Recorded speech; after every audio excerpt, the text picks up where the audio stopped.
All right, and action. I wanted to give my opinion on a folding tape or folding ruler, just to kind of give a frame of reference. When I first heard of this, I just thought it was an ancient and obsolete tool. But just for like a frame of reference for people, uh, not this one in particular, but you know the steel caged one. I think it's called the Stanley Power Lock. It's like super tall and a lot thinner, and it's like all, like your grandpa probably had one.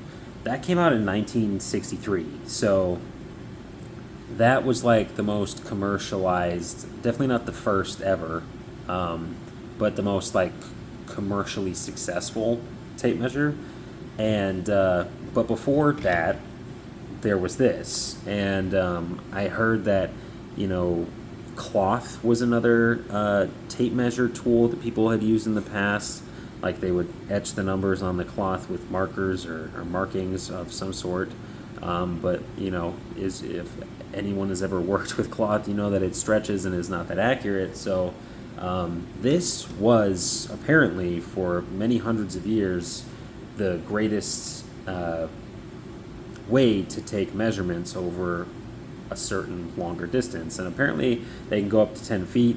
But today, with all of the different iterations of steel tapes that have like a 13-foot standout and can fit into this tiny little box, this has really become obsolete. So I just wanted to give like my opinion on what it can be used for, and maybe some features about this Milwaukee one that it has. So one thing that the Milwaukee one says that it's useful about is that it has an angle finder on it. In order to use the angle finder, you have to break out three sections of the ruler, and then you can use the top side of this to find an angle. So for instance, we're sitting at 22 and a half here. If I was to throw this back the other way, this off that face would be a 22 and a half. And if I do the same thing here and I go to the 30, and then I pull this back, make sure to keep this angle the same, then I should be pulling off a 30-degree angle. Looks like a 30 to me. Yeah, you can go for the standard conduit bending sizes that they have on here. They have a 45 as well as a 60. And yeah, so I guess if you were working on a rack, at least that's what they advertise. If you're working on an existing rack and you had to add to it, you could use this to determine the bend angle of the kicker offset that's on the existing rack. I think there's probably better ways. You could use the digital. Well, I guess you could really only use a digital gauge if you were working on a offset that went up and over. Like if you were working on an offset that went to the side, you probably couldn't do that. So that's one thing that they say that they offer for this. They also say it's composite.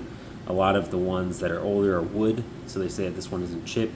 It's of a more resistant material. It being composite also makes it more electrically safe, although they do have tips on the end that are maybe aluminum or something, a metal of some kind, little cap on the end to keep it from splintering on certain sections. But my opinion on this is that I think the only place that I feel like this is useful is in trench work, because if you've ever had a tape measure that has gotten dirt in it, it almost makes it unusable, and you can try to save it, but it'll never really work the same as it did when it was new. So one argument could be made that this would be good for trench work. How deep is the trench?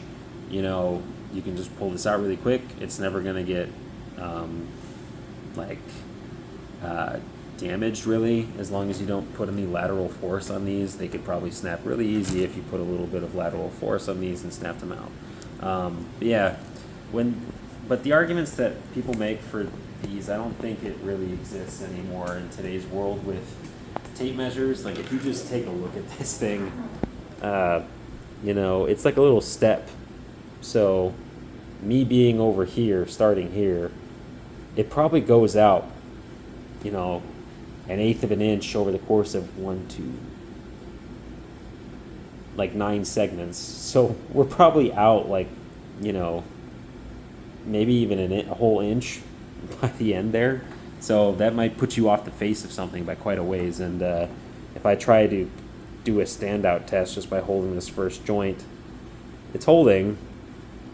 If I put a little bit of bounce to it, it looks like it's still okay. I mean, it kind of works, but I don't know. It had a purpose in history, and it was what we used before industrialization, and that's kind of where the some old guys will say that it was useful, but just for frame of reference, not till 1963, you know, they were using the you know, there was a couple of brands out there that I've heard about, but there wasn't a whole lot of really great ones, apparently.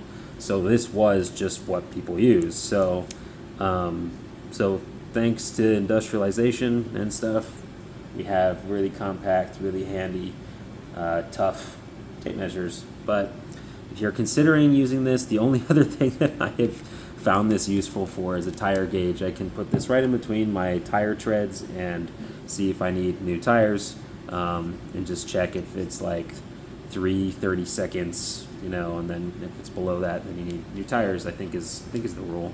Don't quote me on that, but yeah, just a quick video about folding rulers and do they have a purpose. I don't think you can really do like rough end boxing with this. You should probably just do the handle of your hammer if you're going to be doing a whole room. You know, you could use, if you're doing like an apartment building or you're doing a house, you know, you could, if you're going to be the one guy in that one room, you could go ahead and do your hammer all around that room, or you could use a tape measure. I just think it's a little bit tough to do in the case of this. This isn't the correct side of the folding rule, but if you go 78 is our starting, so 62 would be right here, would be 16 inches. So it's on this third segment of the folding roller, which just makes it a little weird. If you're going to do 16 inches to center or 16 inches to bottom or whatever, you know, it's a little bit of a strange height to rough a box with. And you could probably do your measurements for lighting layout. I don't think it would be very easy, but you could try. But I just wanted to kind of give an electrician's take on the folding ruler in today's world, when this is an option.